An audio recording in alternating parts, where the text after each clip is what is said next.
Hello दोस्तों। आज हम ह्यूमन रिसोर्स सब्जेक्ट का एक बहुचर्चित टॉपिक जिसे हम परफॉर्मेंस अप्रेजल कहते हैं उस पर चर्चा करेंगे। ये टॉपिक थोड़ा लंबा होने की वजह से इस पर हमने अलग अलग पार्ट्स में वीडियो बनाया है। ये ह्यूमन रिसोर्स मैनेजमेंट में अप्रेजल का पहला वीडियो है और इसमें हम परफॉर्मेंस अप्रेजल के मीनिंग, इम्पॉर्टेंस, ऑब्जेक्टिव्स, एडवांटेजेस और डिसएडवांटेजेस को समझेंगे। तो चलिए शुरू करते हैं। सबसे पहले हम इस टॉपिक के मीनिंग को समझते हैं, इसका क्या मतलब होता है। तो परफॉर्मेंस अप्रेजल बेसिकली दो शब्दों से जुड़ा हुआ है, दो शब्दों का जो कॉम्बिनेशन है।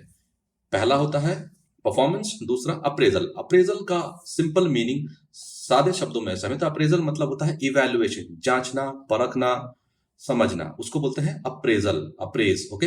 पहला वर्ड है परफॉर्मेंस, यानी कि जो भी काम दिया गया है वो काम कैसा हुआ, वो काम क्या है, यानी कि a group of activities, task जो दिया गया है और वो हो चुका है उसको बोलते हैं परफॉर्मेंस। मतलब काम पूरा हो चुका है, चाहे जो भी काम हो।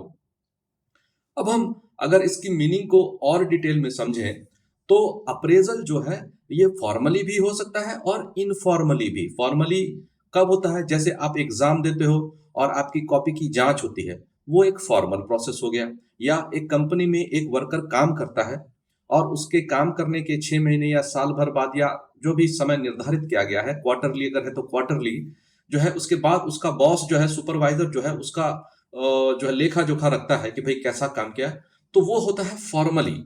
इनफॉर्मली भी हम बहुत सारे जो है काम को जांच करते रहते हैं। जैसे कि उदाहरण के तौर पर आप जो है घर में आपकी मम्मा जो है खाना बनाती है, तो खाना तो बना दिया, उसके बाद जब आप दोपहर को खाने के बैठते हो तो उस समय आप खाना खाते हो और माँ पूछती है कि भाई कैसा लगा, और आप बोलते थे वाह बहुत अच्छा, बहुत ही स्वादिष्ट बना है, जो भी डिश है बना है।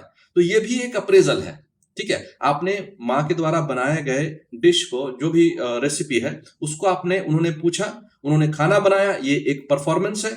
आपने उसको बताया बहुत अच्छा बना है, या नमक कम है, या मिर्च ज्यादा है, या जो भी है, वो हो गया उसका इवैल्यूएशन। तो ठीक है, तो इसे कहते हैं परफॉर्मेंस अप्रेजल इनफॉर्मल तरीके से। तो फॉर्मल तरीके से होता है, मान लीजिए कॉपी का जांचना फॉर अ स्टूडेंट, या वर्कर का उसके बॉस के द्वारा इवैल्यूएशन करना, ये होता है फॉर्मल। और जब हम अपने जो है मम्मा के खाने का क्वालिटी इवैल्यूएट करते हैं, खाने बनाना है उसका, या नौकर जो घर को सफाई करता है उसका, या सेल्स वाले जो अपना सेल्स प्रोडक्ट्स को बेचते हैं उसका परफॉर्मेंस इवैल्यूएशन, वो हो गया जो है फॉर्मल एंड सेल्स वाला हो गया, इनफॉर्मल एंड सेल्स वाला हो गया फॉर्मल। तो बेसिकली फिर हम जो है समझते हैं कि भाई, तो फिर टोटालिटी में अगर देखें तो इसका क्या मतलब होता है। तो परफॉर्मेंस अप्रेजल एक तरीका है, एक प्रोसेस है, कैसे एक एम्प्लॉय के द्वारा किए गए काम को जांचने का और उसके फाइल में, एम्प्लॉय के फाइल में उसको रिकॉर्ड मेंटेन करने का। ठीक है, जब आप रिकॉर्ड मेंटेन करते हो तब वो फॉर्मल बन जाता है। जब आप ओरली देते हो या वर्बली देते हो तब वो इनफॉर्मल होता है। अब हम समझते हैं objectives of a performance appraisal, यानी कि उद्देश्य क्या होता है, परफॉर्मेंस अप्रेजल क्यों करते हैं भाई, क्यों जरूरी है आखिर। ठीक है, तो इसके कई सारे कारण होते हैं। पहला आप समझिए कि भाई, जब भी कोई वर्कर काम करता है तो उसके ट्रांसफर एक डिपार्टमेंट से दूसरा डिपार्टमेंट, या एक यूनिट से दूसरा यूनिट के ट्रांसफर के समय ये जो है अप्रेजल काम आता है, क्योंकि वो ये एक रिटन डॉक्यूमेंट होता है। इसमें सारी, उसने जब से ज्वाइन किया से लेकर आज तक जो भी उसने जिस तरीके से भी काम किया हुआ है, उसके बॉस ने रिकॉर्ड मेंटेन किया हुआ। तो ये प्रमोशन के टाइम भी इसी रिकॉर्ड्स को ध्यान में देखते हुए प्रमोशंस में भी फायदा होता है, या फिर इंटरनल ट्रांसफर में भी ये जो है बहुत ज्यादा उपयोगी साबित होता है।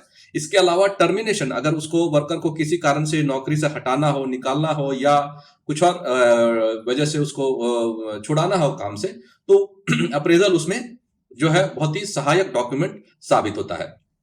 दूसरा, जो अप्रेजल का जो डेटा है वो ट्रेनिंग में बहुत ज्यादा कामगार साबित होता है। ट्रेनिंग का मतलब है, यहाँ पर जब भी वर्कर को किसी ट्रेनिंग की जरूरत होती है, वो कैसे डिसाइड किया जाता है, वो अप्रेजल में लिखे गए कमियों को देखते हुए जो है उसके लिए ट्रेनिंग प्रोग्राम बनाया जा सकता है। तीसरा जो होता है, जब भी कोई नया एम्प्लॉय कंपनी ज्वाइन करता है, तो जो जैसे हमने अपने पहले के वीडियोस में बताया है, रिक्रूटमेंट के वीडियोस में अगर आप देखोगे तो उसमें प्रोबेशन पीरियड के बारे में बात कहा है। तो रिक्रूटमेंट का जो वीडियो है उसका लिंक मैं आपको डिस्क्रिप्शन में बॉक्स में दे दूंगा, आप चाहो तो उसे देखकर उस टॉपिक को समझ सकते हो। तो प्रोबेशन पीरियड में जो जब कोई एक नया बंदा ज्वाइन करता है, तो चाहे वो 6 महीने का प्रोबेशन हो, साल भर का प्रोबेशन हो या 2 साल का, जिस कंपनी में जैसा प्रोविजन हो, तो उसके कंप्लीशन के बाद जो भी डिसीजन लेना है कि इसको कंटिन्यू करना है या इसका टर्मिनेशन यही खत्म करना है, प्रोबेशन में ही इसको खत्म करना है, इस डिसीजन को वो अप्रेजल में मिले गए रिपोर्ट को ध्यान में रखते हुए लिया जाता है कि भाई उसके साथ जो है आगे क्या करना है। चौथा जो एस्पेक्ट होता है, जो जहां परफॉर्मेंस अप्रेजल बहुत ज्यादा हेल्पफुल साबित होता है, वो है वेदर वर्कर को जो है, वर्कर का काम कैसा है। अगर बहुत अच्छा है तो उसका सैलरी में हाइक दिया जा सकता है क्या? अगर वो बहुत ज्यादा फ्रूटफुल वर्कर है, प्रोडक्टिव वर्कर है, वो बहुत अच्छा रिजल्ट दे रहा है, तो क्या उसकी सैलरी बढ़ाई जा सकती है या उसे एडिशनल इंसेंटिव दिया जा सकता है? चाहे किस तरीके से भी दिया हो, मॉनेटरी बेनिफिट मिल सकता है, नॉन मॉनेटरी बेनिफिट मिल सकता है, क्या दिया जा सकता है, कैसे दिया सकता है, ये डिसीजन पर कैसे पहुंचे, वो अप्रेजल रिपोर्ट को देखते हुए ये डिसीजन लगाया जा सकता है, डिसीजन लिया जा सकता है।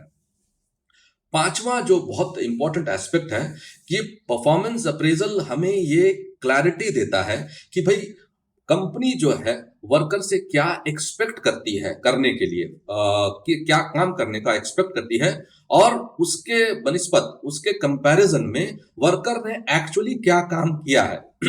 अगर हम कैसे पता चलेगा, जैसे कि हमने एक और पहले के टॉपिक जैसे जॉब डिस्क्रिप्शन, जॉब एनालिसिस जिसको बोलते हैं, जिसमें दो टर्म इंपॉर्टेंट टर्म कवर होता है, जिसे जॉब डिस्क्रिप्शन और स्पेसिफिकेशन कहते हैं। इस पर भी हमने एक वीडियो बनाया हुआ है, लिंक में हम दे देंगे उसका डिस्क्रिप्शन, ठीक है।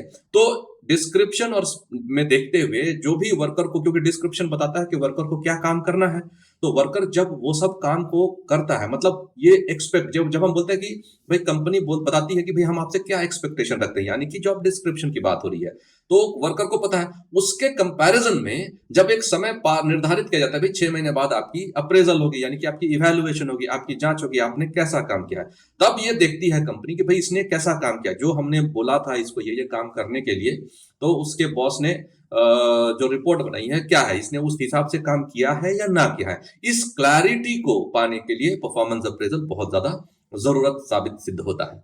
छठा पॉइंट जो है वो जो है, परफॉर्मेंस अप्रेजल की मदद से एम्प्लॉइज को ये रियलाइजेशन होता है कि वो किस काबिल है, यानी कि जो कर लिया, जो परफॉर्मेंस कर लिया वो तो एक बात हो गई, अब जब वो काम करता है तब वो ये भी जान जाता है कि आगे वो क्या क्या और एडिशनल काम, एडिशनल लेवल ऑफ एक्सेलेंस तक जा सकता है, यानी कि उसके अंदर की काबिलियत को, हुनर को, टैलेंट को डेवलप कराने का पोटेंशियल कैसे पता चलेगा? अप्रेजल से ही एक आइडिया मिल जाता है कि ये और ऊपर जा सकता है कि नहीं जा सकता, ठीक है। और सातवां पॉइंट जो कि इस टॉपिक पे आखिरी पॉइंट है, वह है और भी अप्रेजल्स में जो डेटा कलेक्ट होता है वो बहुत ही इंपॉर्टेंट और क्रूशियल डेटा होता है वर्कर से रिलेटेड, वर्कर के काम से रिलेटेड, क्योंकि उसने कैसा काम किया। तो इस डेटा के मदद से और भी बहुत सारे जो है यूजर्स, कंपनी इसका इस्तेमाल कर सकती है, जैसे स्किल डेटा बैंक बनाना, कि भाई कौन सा वर्कर में क्या क्या हुनर है, इसका एक डेटा बैंक करना, भविष्य में कभी इसकी जरूरत हो या फ्यूचर में किसी प्रोजेक्ट में जरूरत हो, तो उस अप्रेजल वाले डेटा बैंक, अप्रेजल से मिले डेटा से जो है कंपनी अलग अलग प्रोजेक्ट में उसकी नियुक्ति करा सकता है, ठीक है। वो इस तरीके से बहुत सारी चीजें ऐसी होती है जो कंपनी में, जो अप्रेजल से मिले डेटा की मदद से कंपनी कुछ डिसीजन ले सकती है, फ्यूचरिस्टिक या नए नए जो प्रोजेक्ट्स आ रहे हैं या नए नए जो पॉलिसी बन रही है उसको ध्यान में रखते हुए। तो ये था जो है हमने डिस्कस किया जो है पर्पस और let's say AIIMS and objectives of performance appraisal. अब हम बात करते हैं कि इसकी महत्वता क्या है, इंपॉर्टेंस जिसकी बात करें वो क्या है। तो सबसे पहले जो इंपॉर्टेंस होता है परफॉर्मेंस अप्रेजल का, वो है कि ये जो है कॉम्पनसेशन के लिए, यानी कि सैलरी, वर्कर का जो सैलरी होगा उसके लिए गाइडलाइंस निर्धारित करने में बड़ा सहायक होता है, ठीक है। क्योंकि वो पता है वर्कर कैसा काम कर रहा है, कैसे प्रोडक्ट है। बस नॉट ओनली सिर्फ ये वर्कर, एक वर्कर की बात नहीं हो रही है, जब सभी उसी कैटेगरी के सभी वर्कर्स का काम और आउटपुट और रिजल्ट्स देखते हैं, तो उसको ध्यान में रखते हुए कॉम्पनसेशन डिवाइस करने में या सैलरी फिक्स करने में कि भाई इस कैटेगरी के वर्कर्स को इतना ही सैलरी होना चाहिए, तो ये गाइडलाइन बन जाता है।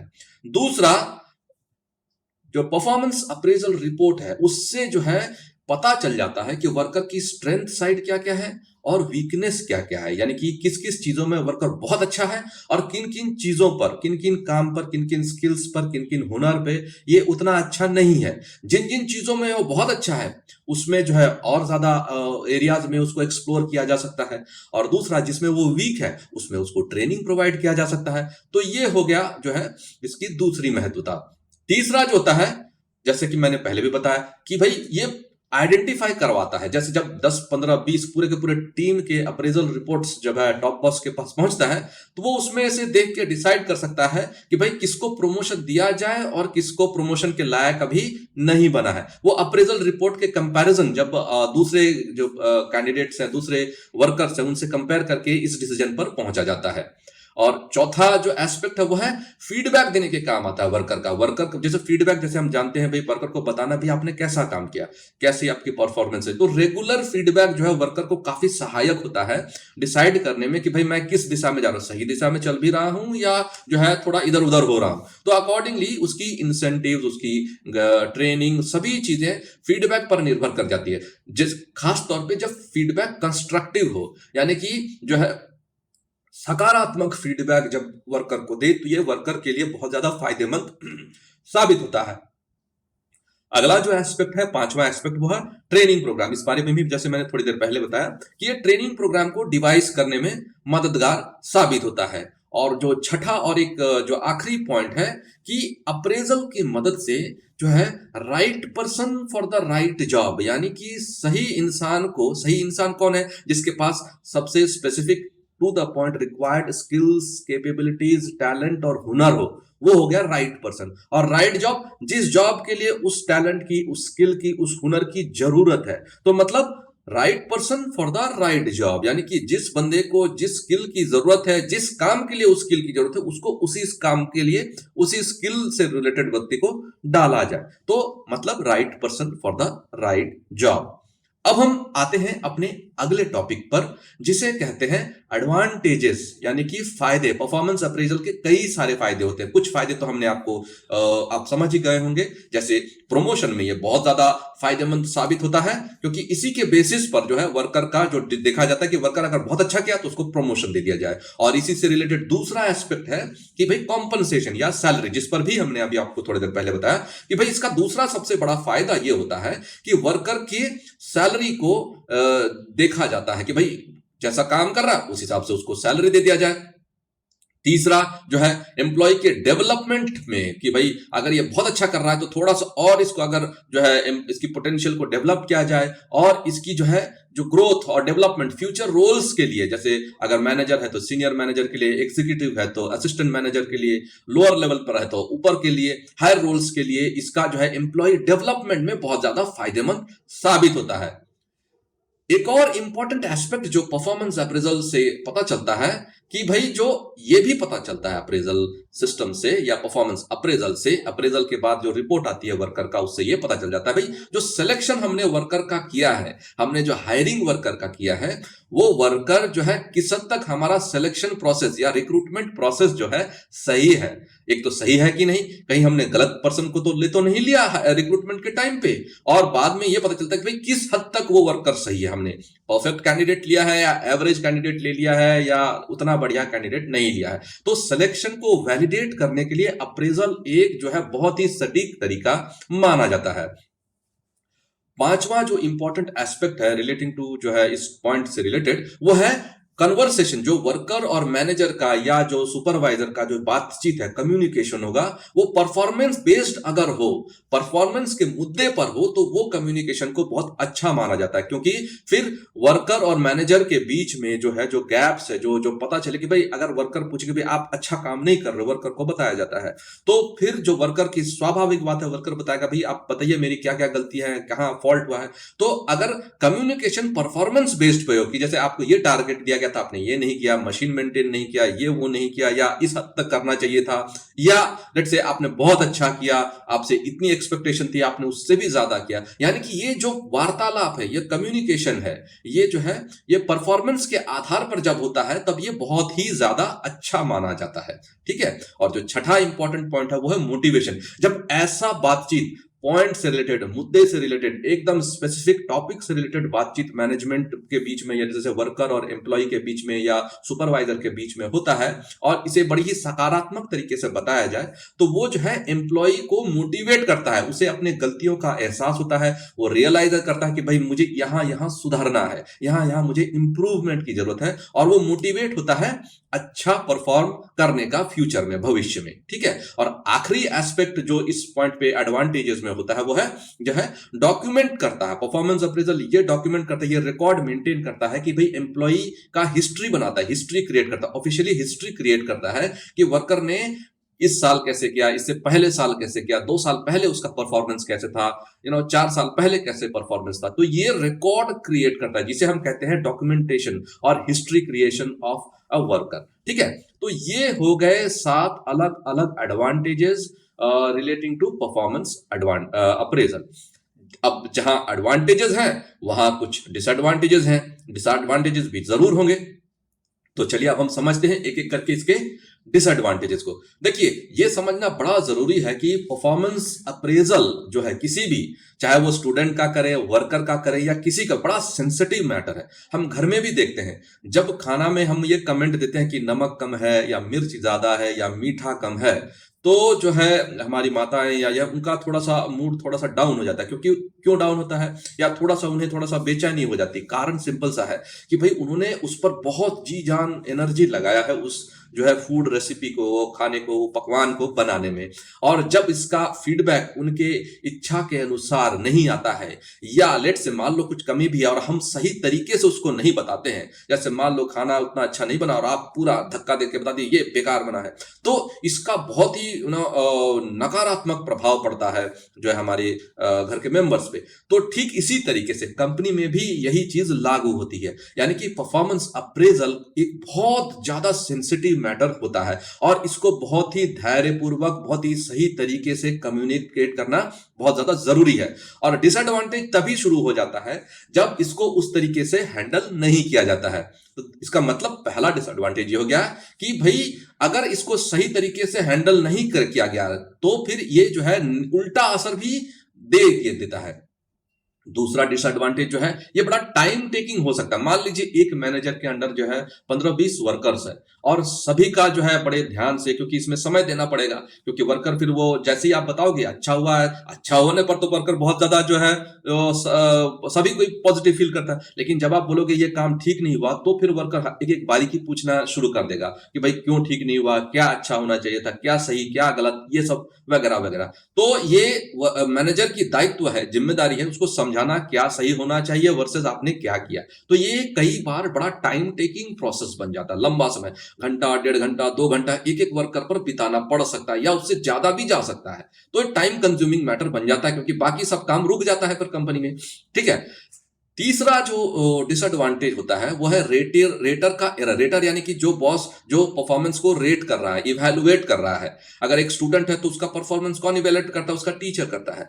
तो एक एम्प्लॉय का कौन इवैल्यूएट कर देगा? उसका बॉस, सुपरवाइजर या मैनेजर जो भी हो। अगर इवैल्यूएशन में कोई एरर हो, रेटर एरर्स जिसको कहते हैं, जो कि मानव रीजन से हो सकता है, भाई आप ठीक से समझ नहीं पाए, या लेट से जो हमारी, जैसे मान लीजिए कोई भी कारण हो सकता है जिसको रेटर एरर्स में आता है। इसका इलेबोरेशन हम जो है हम अपने तीसरे वीडियो में करेंगे। ठीक है। तो उसकी वजह से बायसनेस आ जाती है। जैसे मान लीजिए खाने में किसी को ज्यादा मीठा पसंद है, किसी को कम मीठा पसंद है, तो ठीक है, इसको बोल देते हैं ह्यूमन एरर्स। ठीक है। तो अब जिसको ज्यादा मीठा पसंद है उसमें थोड़ा सा अगर चीनी कम हुआ तो वो बोलेगा ये ठीक नहीं है, जबकि दूसरा बंदा जिसको थोड़ा सा कम मीठा भी चलता है तो वो बोलेगा बहुत अच्छा है। इसको बोलते हैं ह्यूमन एरर्स। ये होने एक स्वाभाविक बात है। तो जो एक बॉस के लिए अच्छा है, दूसरे बॉस के लिए हो सकता है वो बहुत अच्छा हो, और तीसरे के लिए वो हो सकता है नहीं, उतना कोई खास है नहीं। तो ये बोलते हैं ह्यूमन एरर्स। इसकी वजह से भी कई बार इश्यूज हो जाता है। तो चौथा जो डिसएडवांटेज है वो है, कई बार अगर इसको ठीक तरीके से नहीं किया गया, अप्रेजल को सही तरीके से नहीं एग्जीक्यूट किया गया, तो ये पूरा का पूरा समय की बर्बादी साबित हो जाता है। ठीक है। और इसी से रिलेटेड जो अगला पॉइंट आ जाता है फिर ये कि भाई अप्रेजल अगर सही तरीके से नहीं हुआ तो क्या हो जाता है, ये स्ट्रेस का माहौल क्रिएट कर, पूरा का पूरा जो है डिपार्टमेंट में या ऑर्गेनाइजेशन में ना एक अजीब सा माहौल क्रिएट होता है, जहां लोग बड़ा नकारात्मक भाव जो है शुरू हो जाता है। तो ये हो गया पांचवा एस्पेक्ट, जो छठा है कि अगर इसको सही तरीके से नहीं किया गया तो ये रिलेशंस को भी बहुत ज्यादा खराब कर देता है। सुपरवाइजर और वर्कर के बीच में रिलेशन बिगड़ने लगता है अगर सही तरीके से कम्युनिकेट नहीं किया गया। सब कुछ अच्छा जा रहा है लेकिन अप्रेजल के बाद चीजें एकदम से पलट जाने का बहुत ज्यादा चांस हो जाता है। और आखिरी में मैनेजर या सुपरवाइजर या जो भी इवेलुएट कर रहा हो वो सही तरीके से अगर क्वालिफाइड नहीं है या उसे सही तरीके से रैंकिंग देने का अनुभव नहीं है, नया है या जो भी है, तो फिर जो है इसका जो है डेट्रीमेंटल इफेक्ट यानी कि नेगेटिव इफेक्ट जो है वर्कर पर बहुत ज्यादा पड़ता है। तो ठीक है, तो ये थे हमारे परफॉर्मेंस अप्रेजल से रिलेटेड पहला वीडियो। आशा करता हूं कि आपको हमारा ये वीडियो पसंद आया होगा। बहुत जल्द इस टॉपिक पर अगला वीडियो लेकर आपसे फिर मुलाकात होगी। तब तक के लिए हमारे साथ जुड़े रहिए और अपना तथा अपनों का ख्याल रखिए। धन्यवाद।